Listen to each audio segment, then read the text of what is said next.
Hello. We are. Yeah, Yeah. yeah, I see it. Okay, we're up and running, and it's a bizarre day here. There are words that are about to be said that the mortal mind, the ego mind, is probably going to be very resistant to. And how cool is that? Very cool. Very cool. It's funny how we try and make things not happen. We're like, oh no, my demise is coming. I have to avoid this time, this place. I have to separate it into, make sure it doesn't happen yet. Yes, and it all boils down to that idea of suffering. How much do you want to suffer? Well, I did want to inform you that with last episode, I added in my podcast the call of the loon and some wolves howling in the background every now and then. Oh, nice. Well, So you're going to hear all of those coming up. I am very fond of loons. Loons are, what you find up in northern Wisconsin and Maine and Minnesota. So a very haunting sound, kind of like a mourning dove. Mourning doves have that haunting element about them too. And it often conjures up this kind of a melancholy as we review things that have happened in the past that perhaps left us feeling a little bit alone, a little bit isolated from the universe. Apparently there's a few versions of the call. One sounds, I don't know if you can hear it in the background, it's like, and then there's that guy that goes, ah! But there you go. Yes, I do love those. They are quite beautiful, quite stunning, and I assume that we're podcasting, broadcasting, et cetera, on Pal Talk, so everything is coordinated. Again, all working out finally. Probably be a shorter show today, but that's okay. That's all about the lessons God would have me learn. Includes this acceptance of seeming trials and tribulations. I mean, it's the world of separation, and we got to separate the good from the bad in order to think we're having it. Yes, and actually there is no good or bad, but thinking makes it so. So yeah, exactly. And that's so we have the opportunity to continue to experience it as the same if we, instead of having that discernment between the two. Like, I put a lot of work last night into my brand new Patreon website, which is, I just put a lot into it, and then they all of a sudden just changed their whole look and deleted everything I did. And they went back to what I saved several weeks ago or something before it was even live. And I'm like, I got pretty upset about it because I had this expectation, mostly because with taking care of the baby around here, I don't have much time anymore to work on anything else. And I had a few moments of a happy baby where I was able to get a lot done, and then it just all went to the crapper. And so it confronted me with an opportunity of, am I going to use this as in, thinking of myself as little and pathetic and weak, or am I going to find some other means, some other sense of happiness about it that is possible? And through that lesson, that is, God is almost, I feel like I'm a rock being pushed down a river. It gets polished and smoothed as it's going in, but it starts out all sharp edged and everything, and so it needs to go through these seeming terrors and problems, just chipping away. Oh, that's my sharp edge, I enjoyed that, and it hurts, it seems like it hurts, but really you're coming out this nice smooth rock, kind of an idea.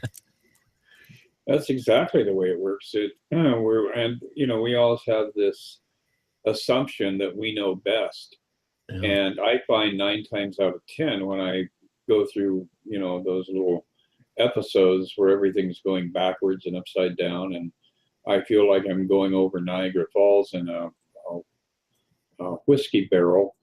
Um, Generally, what's happening is things are being reconfigured on my behalf. And as soon as I stop resisting it, as soon as I stop getting all cranked up about it, um, then something amazing is revealed. And so that's the beauty of the way spirit is like a recovery system. It's like the little world that we're creating goes into a massive implosion, but spirit comes along and says, oh, well, we can fix this, bada bing, bada boom. And I think that's, one of the funnier aspects of life in this material world is that we all think that we know what's going on, and of course that is our greatest fallacy in life. Yeah, I completely agree. Looking at my wife has been watching, those famous people, the Kardashians or something, Kardashians. I don't want to act like I actually know who they are, but it's good. Well, that's all right, because they don't know who they are. That's why they've got a television series going on there. And it's such a joke. It's like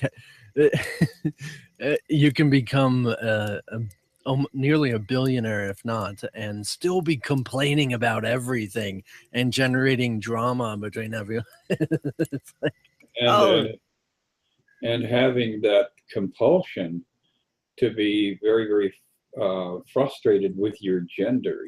We've got that element that has been introduced with Bruce there. So, and that makes it even more bizarre, and in some ways very enlightening, because we're seeing the human experience being reflected back to us in all of its infinite form and fashion. And it's like, wow, look at what I imagined was real. I created all this crap.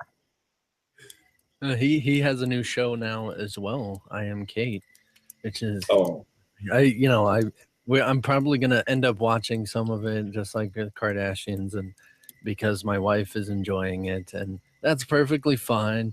There's got to be some sort of truth in it as well, at least somehow to interpret it in a fashion that I can find inspiration, and I mean that to say not just that, but everything. That if I use the interpretation of the Holy Spirit, I am able to be inspired and find that lesson God would have me learn in everything. That is definitely a fact, and that's really our biggest stumbling block, is that we have this tendency to cave into the ego's desire to villainize all of the things that we're not in complete alignment with. And then we block off the potential for actually hearing something that's useful, hearing something that can be turned into an asset rather than something that is going to cause frustration and rage. And, of course, those are the two of the favorite modes of the ego, is frustration and rage. Hey, I've had my days of rage, that's for sure. And in its way, you find a different type of strength. It's kind of fun, but it's not fun picking up the pieces afterwards. It's like, oh, geez, I just ruined my life. I had this relationship and that, and it's gone now. Yep, it is bittersweet. You get that first little edge of the sweetness, and then the bitterness comes in, and it's like, well, dang, that probably was not well advised. But it's like being a Hulk. I had a house. I got mad. I don't have a house anymore. I smashed it with my toe. Yes, and it is silly. I have a friend who posts stuff from the New York Post, and I think that's kind of like a half a step above the National Enquirer. I think it's kind of one of those operations that likes to sensationalize stuff, but they had something that came up June 15th, yesterday. That is a very, very fun little article here because it loops into something that I have been playing with in my mind's eye here. But the title is Breatharian Couple Survives on the Universal Energy Instead of Food. And this mom and dad have barely eaten for 9 years as they lived off the universe's energy. And it says, Castillo and Ricardo, who have a 5-year-old son and a 2-year-old daughter together, have survived on little else besides a piece of fruit or vegetable broth just 3 times per week since 2008. And Castillo even practiced a breatharian pregnancy, not eating anything during the entire 9 months that she carried her first child. The married couple of 9 years claim that their food-free lifestyle has improved their health and emotional well-being, as well as letting them spend money on traveling rather than the weekly groceries. And they do travel. They live both in the San Jose area as well as down in Ecuador. And but I remember 40 years ago encountering a couple of people who were from India, and they weren't called breatharians. They called themselves light eaters. And I was quite fascinated and found them to be quite compelling because from my experiences of hanging out around them, they really didn't eat. You know, they were kind of above and beyond that whole thing of duality with vegetarian or meat eater or whatever.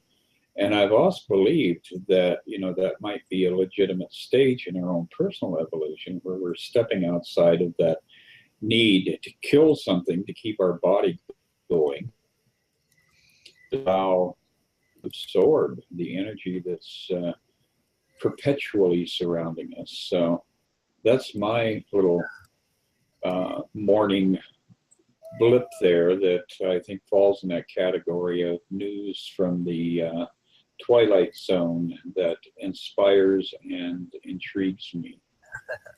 It's pretty amazing to think about what is possible. It's definitely, it's funny, you know, we feed our children from the very beginning because we believe in this addiction that we have, and so we naturally put them on it, and then you know, and keep them going with it as much as we kept going with it. And we think, what are you talking about? It's absolutely insane to not feed a baby. What are you talking about? Well, I'm not saying, not doing it that while you believe that you need food, and you base your whole reality off of it. It's not just like I have a faith, or I have a belief that, I think it's possible to not do or not eat and survive, but you're still eating at the same time. I mean, it's like gravity. You believe in gravity because you have the evidence and use it.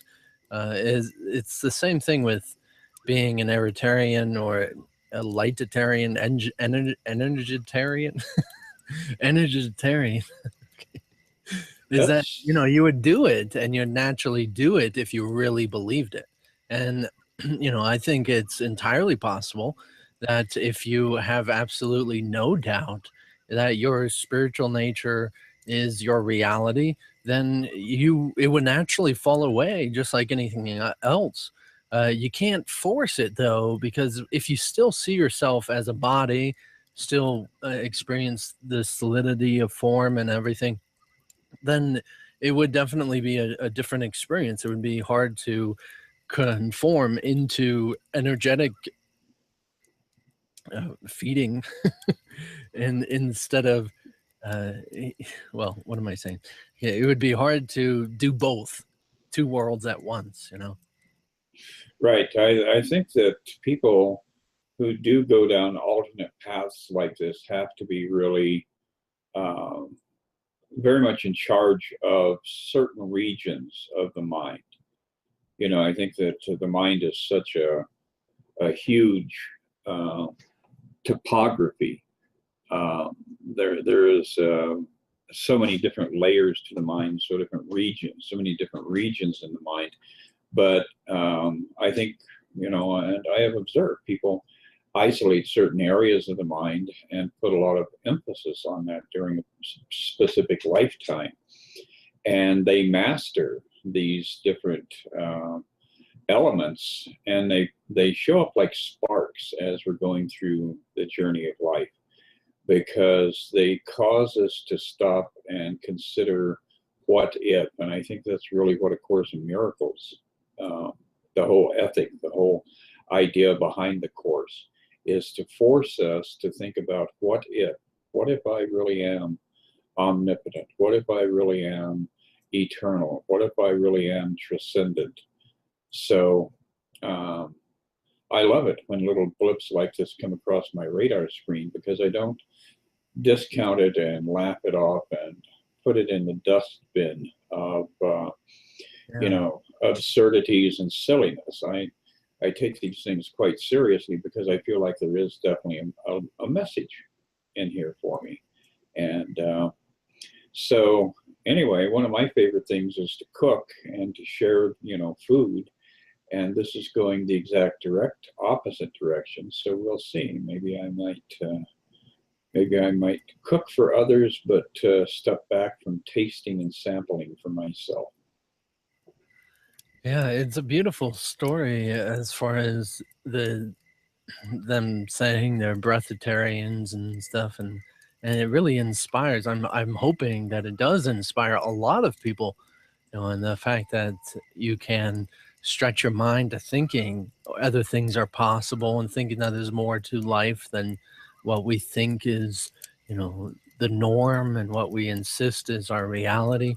And that's where it starts. It has to start somewhere, and the Holy Spirit guides us to different inspirations, even as this program, and something that can just spark in our minds that something else is possible, and that something else is happening, and that there is another layer and additional layers to consciousness that bring about different experiences, and that it's entirely possible to experience the soul and your spiritual universe.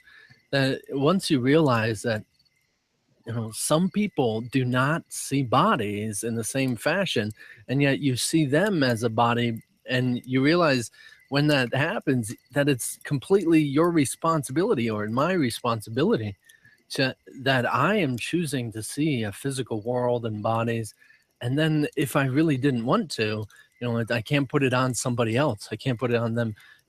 Yeah, they might be able to teach me and help me and assist me, even as A Course in Miracles, to see something else, to experience something else. But I have to be willing to see that they have something that I can learn. I have to have that trust in a teacher, and in a book or anything, to expand my mind.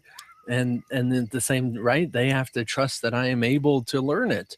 And that's exactly what Jesus is doing. And he has the absolute trust in us, our capability of recognizing the truth and coming to the truth, and that we are able to open our minds and do exactly that, to experience additional alternate realities, alternate universes and such, and the reality of who we are. And if he didn't believe in us, I mean, he wouldn't be helping. He wouldn't be coming back, giving us book. He wouldn't be inspiring each and every one of us to be out there teaching, assisting each other, and everything. That there is more, and let's be inspired and motivated today to really encourage ourselves to do and be more, and be confident in our power. Yes, that's a central theme, is to be confident, to recognize that we're given this information from a source that is transcendental. Jesus managed to transcend the entire human experience magnificently in that one lifetime. Going back here to my breather couple, Costello explained I was completely open to changing my food-free lifestyle when I first became pregnant, because my child came first. But I just never felt hungry, so I ended up practicing a fully breatharian pregnancy. I didn't feel the need or desire to eat solid food during the entire 9 months. And so I only ate 5 times, all of which were in social situations. So, it's not like you go out and interact with people around you. And when they offer you a plate of tamales, you don't pull yourself back in revulsion and make a big deal out of it. Oh, no, I don't eat. I'm a breatharian. But anyway, uh, she said, and I knew my son would be nourished enough by my love, and this would allow him to grow healthy in my womb. I went for regular pregnancy checkups, and my doctor confirmed the above average growth of a very healthy baby boy.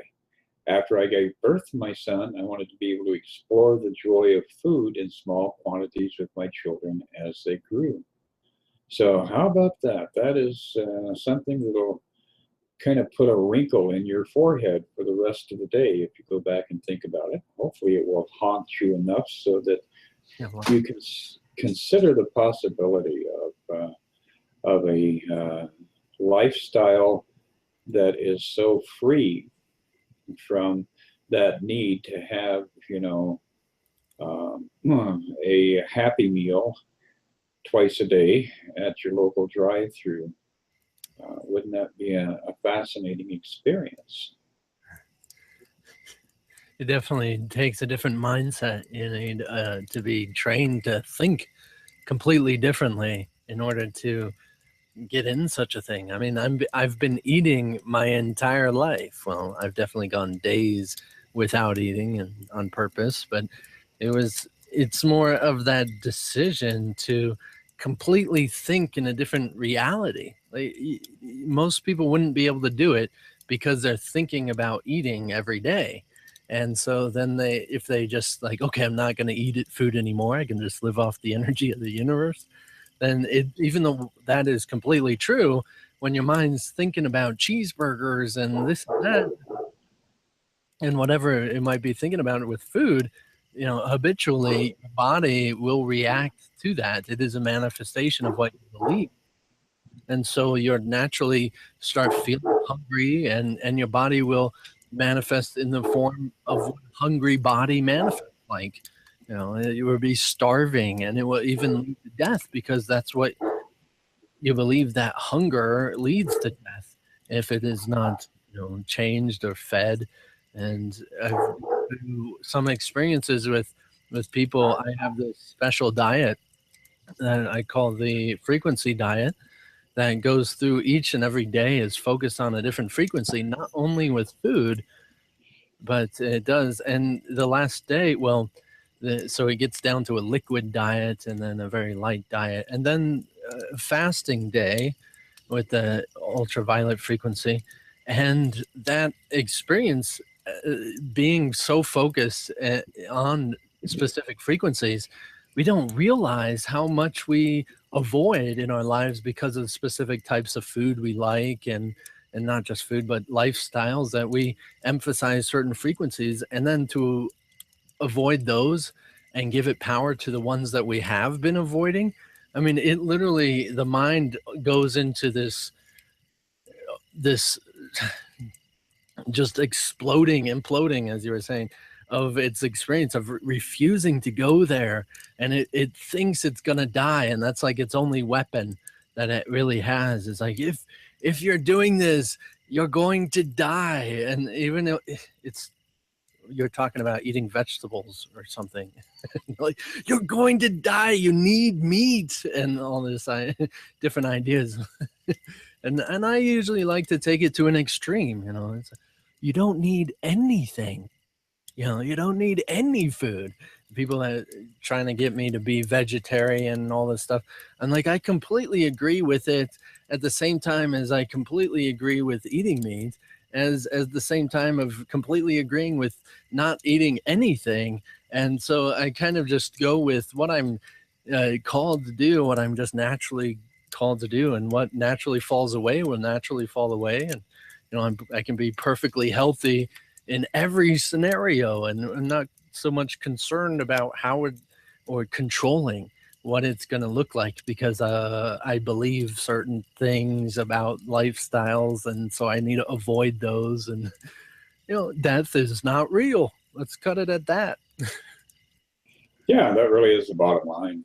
And I like that idea that she, when she was talking about having the baby in her womb, that she felt like the child would survive on love. And I think that's really, again, very much like A Course in Miracles. It takes us to that threshold of realizing that our sustenance is God, and God is love. God is not, a nice slice of lasagna. That's not God. And if you believe that God is, a three-course meal or a nice glass of wine, then you may want to put a little more effort into a journey toward discovering the nature of God. But we are sustained by God, as Jesus said in the New Testament. We live, or we move, and we live and breathe in In God. him. Yeah, in God, and so when we're in that state of awareness, complete awareness of our source, it eliminates a lot of things that we artificially need or crave.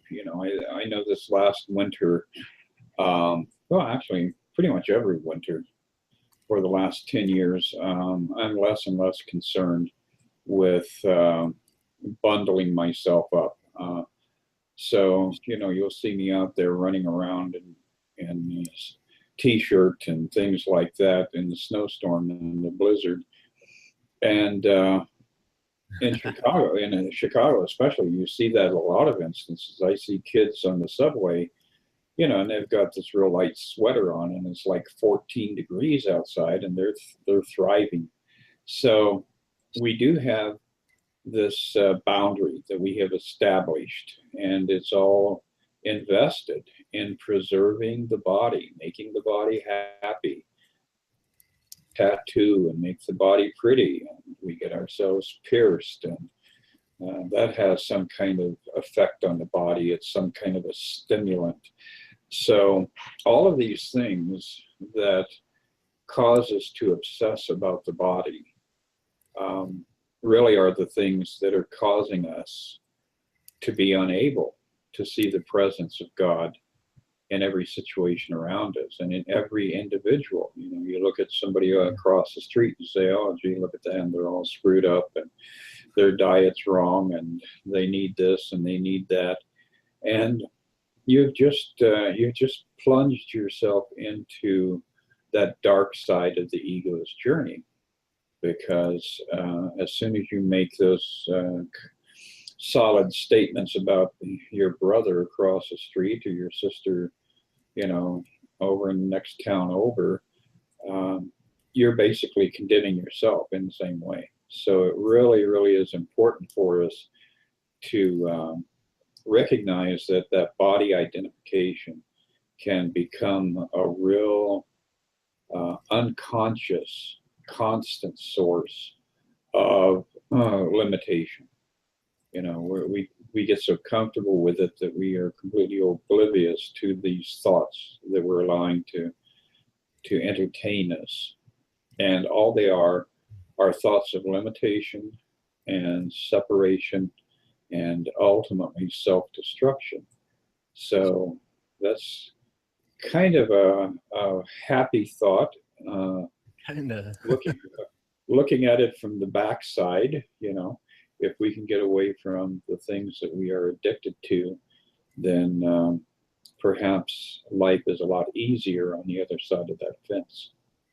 Well, as far as I see it, it's really what's the purpose? And, when I first heard people, A Course in Miracles students, talking about that, it's like it didn't entirely make sense, because I saw one means, one purpose through the whole thing, and that was just getting out and escaping the dream. And that was then what I realized was my purpose. And so it was the choosing to do that now I interpret it. I use the spirit in a fashion to interpret everything to getting to that, to achieving that. And while the body and the ideas of the body and everything were this form of, getting in the way of the actual achieving of getting out of the dream and, you know, recognizing my reality and escaping and so on. Uh, when I actually did that and achieved that, it became a totally different scenario.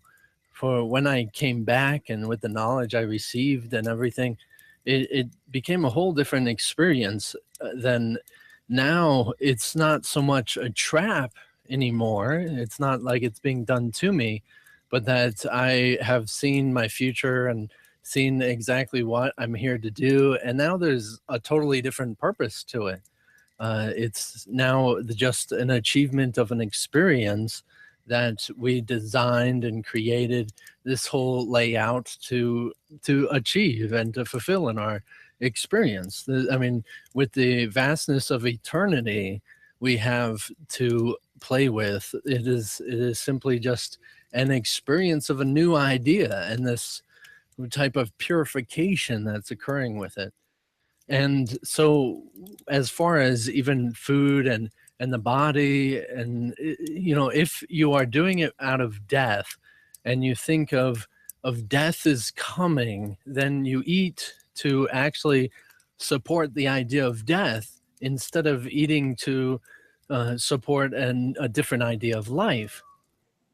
Like most people eat to avoid death, just like trying to make the body look pretty is to avoid a social death and avoidance of being alone, and really without recognition.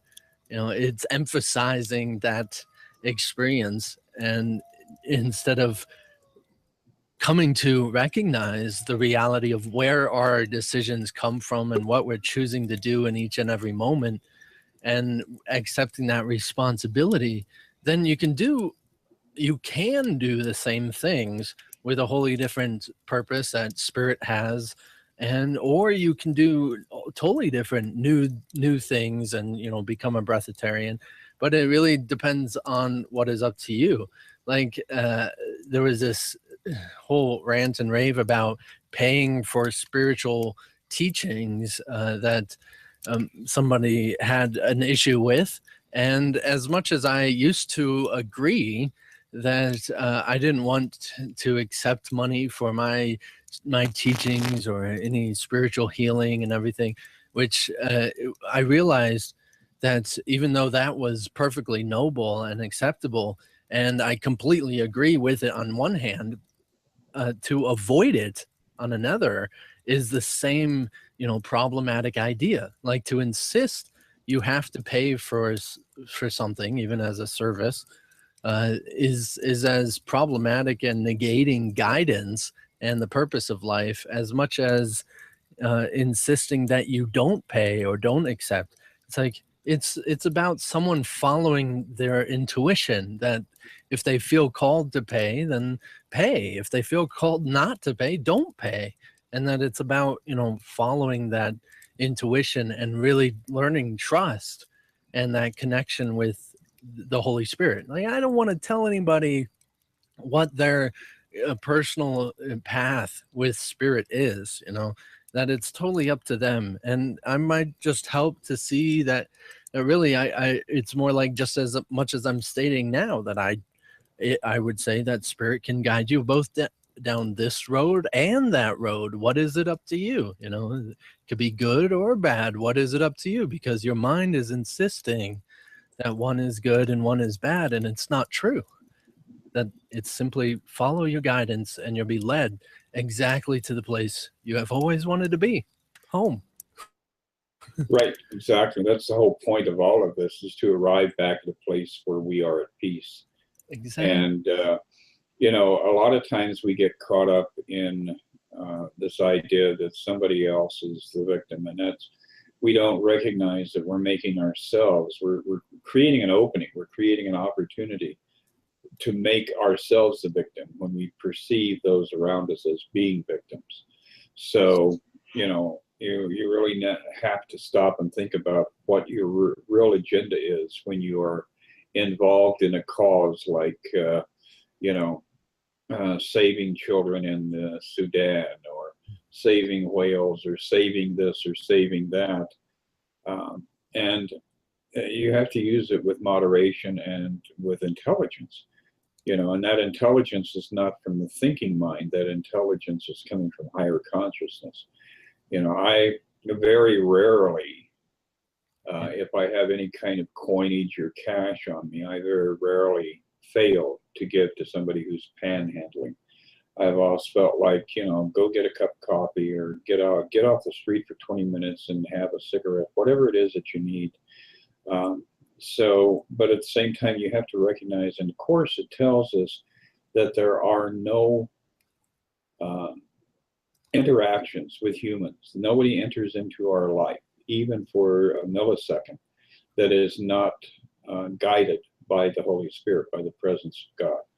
So that person that shows up in the subway on your way to work, who's got the coffee or the cup out there looking for quarters and nickels and dimes, how you respond to that is going to be how you respond to yourself. Do you have compassion for yourself?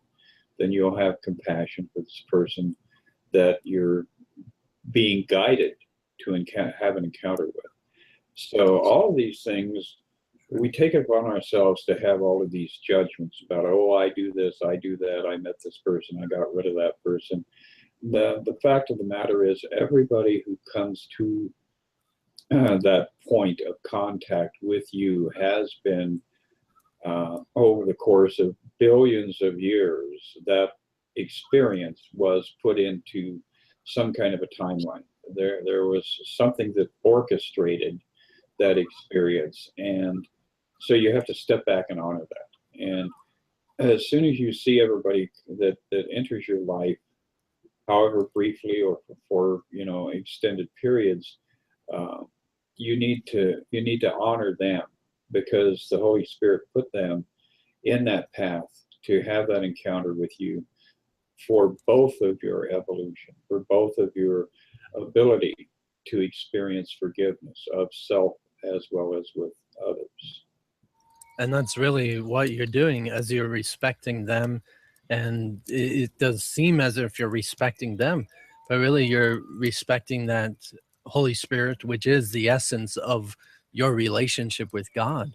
And by respecting them, it's a natural reflection of how you interact and experience, God. It's like people throw around this term namaste, and yet what it really means is, I honor that God in you as from that God within me, and that experience, and that honestly is quite a noble, quite an amazing statement if you really think about it.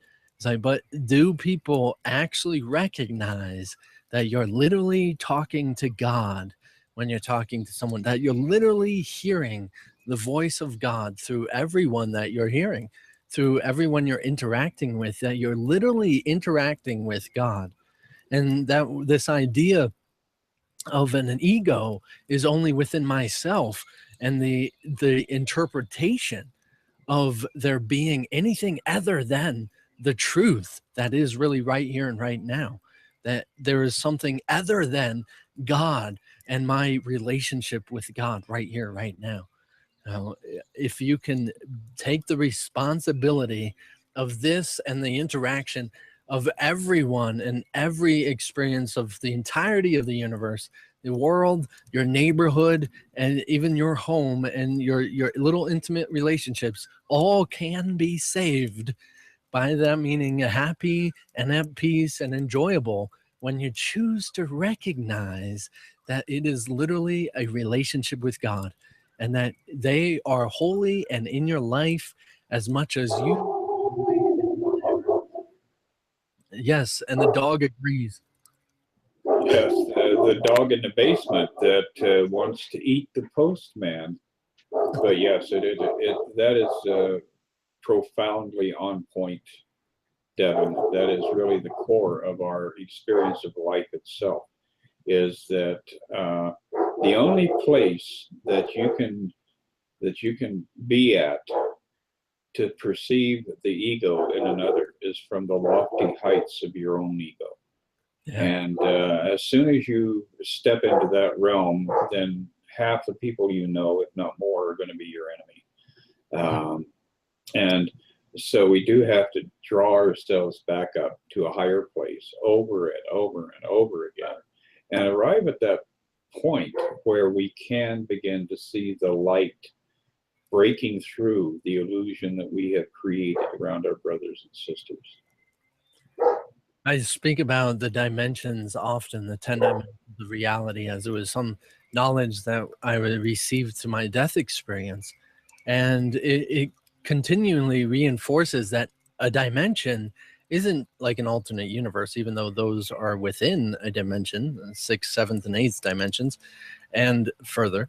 But that it's all a reflection of the same first dimension, that it all starts with a point of indeterminate size, being God, and an additional point, which is the Son of God, and a line between 2 points. That this is the first relationship, and all additional dimensions, even coming to the cube idea, that it, every dimension is a reflection of that original idea, that original relationship with God. And that if you can palpably recognize that, even though I see 3-dimensional objects, 4th-dimensional time and understanding and so on, and whatever I experience, that it all derives, even though it seems through time, right in this moment of that exact same one relationship, the very beginning of all existence, before time, all existence, and that it's the same one interaction. That then I can find that quite literally an open eyes, open minds, just simply by acknowledging, not just namaste, but literally talking to my brother as if he knows and remembers God and who he is as well. And just acknowledging that, I know you're playing this game. I know you're playing this game in what I am choosing to see, but I recognize your reality. Maybe not wholly, completely, as well as you do, but I'm so entirely grateful for you, One Feather, and your experience and your light in my life, and your knowledge, and who you are in truth, in this experience of being what we are, one with God as. And I want to express that to you, that it means a lot to me that you're here with me at this time every week. Yes, it is a blessing for both of us, absolutely. And I do profoundly appreciate and love you as a brother, and as an expression of that which is perfect within me and within you. We're kind of like burning bushes. People walk up to us and they say, "What the hell are you?" And we don't say we're a burning bush. We say, "I am that I am." But you have to learn how to listen to that. See, my last night. Oh, sorry. Oh, I was going to say, when you wake up in the morning, you say, "I am thirsty." When you wake up in the morning, you say, "I am hungry." When you're out there in a rainstorm, you say, "I am wet." Well, that I am, that awareness of self, that being within you is what was being told to us in the Bible, with that idea of I am that I am. Amen. My last name is pronounced Byrne, and jokingly, as I used to work with delinquent children who are out in the wilderness on kind of their own thing. We do Native American stuff, and they jokingly gave me the name Burning Bush as my Indian name. That's beyond awesome. So synchronicity struck like a bolt of lightning once again. Okay, thank you, One Feather, and I look forward to next week.